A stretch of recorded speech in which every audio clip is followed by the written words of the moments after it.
You're tuning into Black and White Sports on YouTube. The no-holds-barred truth on sports. The main event starts. All right, Black and White Sports supporters. Well, I got to tell you, the NFL Insider game looks more and more like it's corrupt as F. The aftermath of the Dianna Russini, Mike Vrabel situation is continuing to take a turn. And we've got a podcaster out there named Tony Farmer who has he's got a podcast, he's on X, and he's been really digging in to the Dianna Russini, Mike Vrabel situation. And one of the interesting narratives to come out of this entire thing, in case you guys have not noticed, you see how quiet ESPN's been about this story? They've been very, very quiet. In fact, a lot of media outlets have been quiet about it. Mike Florio's talked about it. PFT's talked about it. You know, some news outlets like the New York Post has talked about it. The New York Times now. But ESPN and supposedly Adam Schefter is the insider of all insiders. Well, why the hell isn't anything coming out? Where's the journalism at? Where's Don Van Natta when you need him? What's going on exactly? Well, there might be a reason for Adam Schefter and ESPN to try to at least assist smothering this story in the crib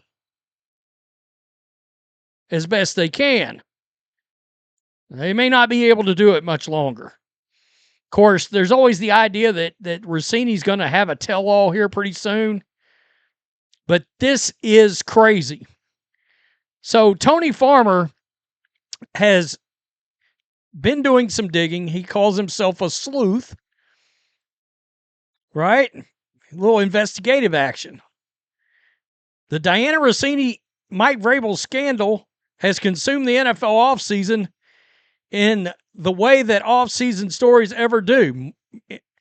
What started with a Page 6 publishing of photos of two at an adults-only resort in Sedona, Arizona on April 7th has spiraled into a month-long saga involving leaked photos, a resignation, and an ongoing internal investigation at The Athletic. However, throughout all this, major news outlets have quietly stayed on the sidelines, and ESPN in particular has been noticeably quiet. That silence has drawn attention, and NFL podcaster Tony Farmer has offered a theory on why Adam Schefter has kept his distance from the biggest media story of the offseason. Again, a scandalous affair with an NFL insider and the New England Patriots head coach. And you're quiet as a church mouse. Really? There may be a reason.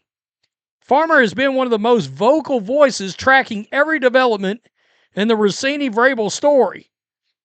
He recently pointed out that Adam Schefter and the New England Patriots owner, Robert Kraft, are business partners.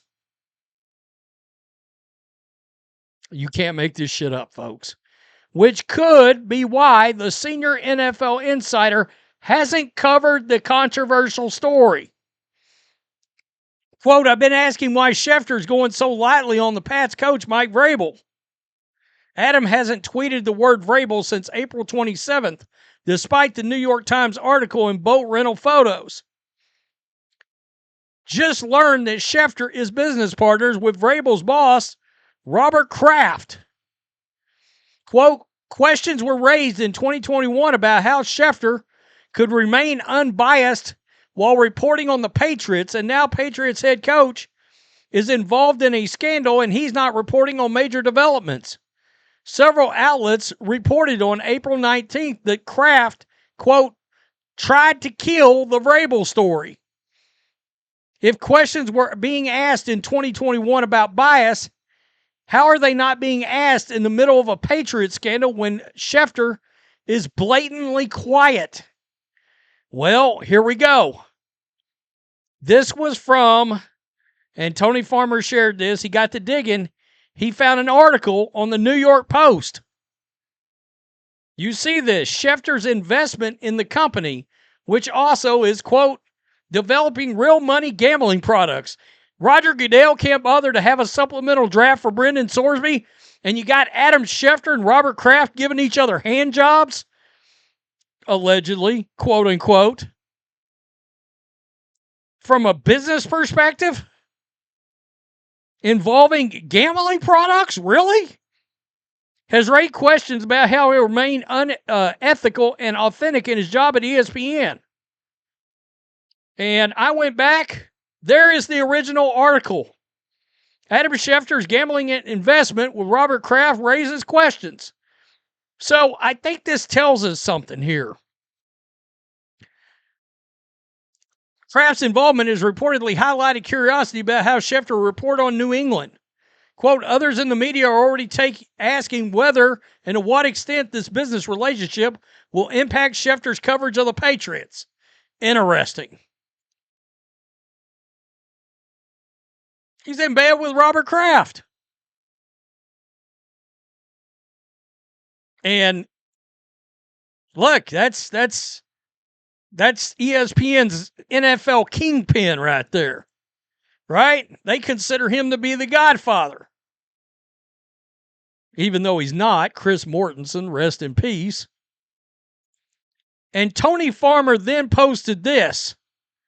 Today, I've received private messages from 3 different NFL writers in the last 48 hours.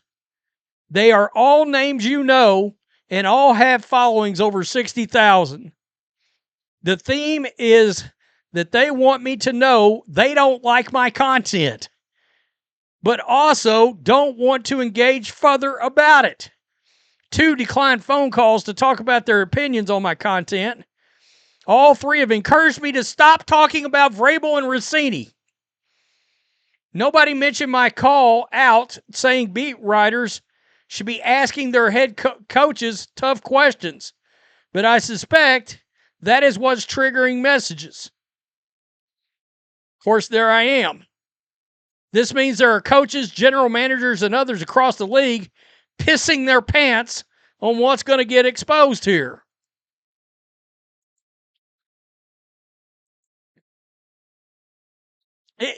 Guys, one of the byproducts of the Vrabel Russini story, of course, is the idea of conflicts of interest in reporting. How many people are about to get exposed? Is the entire NFL insider game about to be exposed? Right? Is there about to be a pull back the curtain situation? I've tried to tell you guys that beat writers will carry water for a franchise. They will do that. So will some prominent insiders and some of these members of the media. For example, you had somebody come out not long ago talking about Shedeur Sanders and trade calls.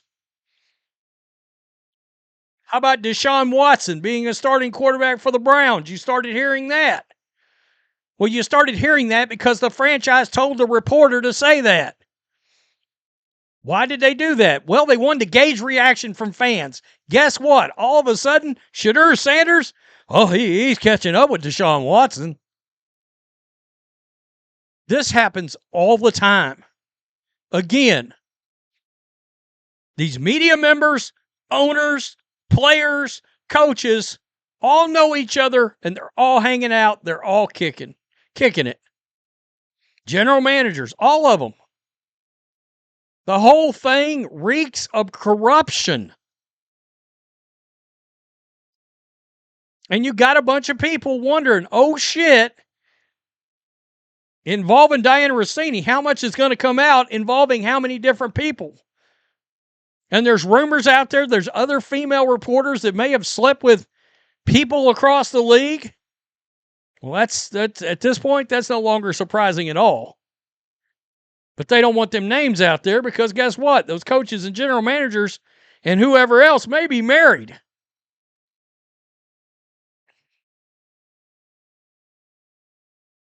Shady as hell. All of it. All of it. Tell me what you think. The NFL and the media has no morality, no values. That's why when they said, oh, we're not having a supplemental draft, and then they get on their moral high horse about gambling, I'm like, oh, fuck off.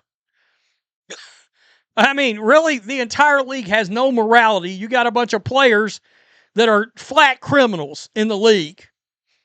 Nothing to see here. Please move along. The guy that's from the Detroit Lions, Terrion Arnold, I think is his name. If he ends up getting cleared, or if there's a will where there's a way and he can end up back on the field, they'll put him on the field. They don't give a shit.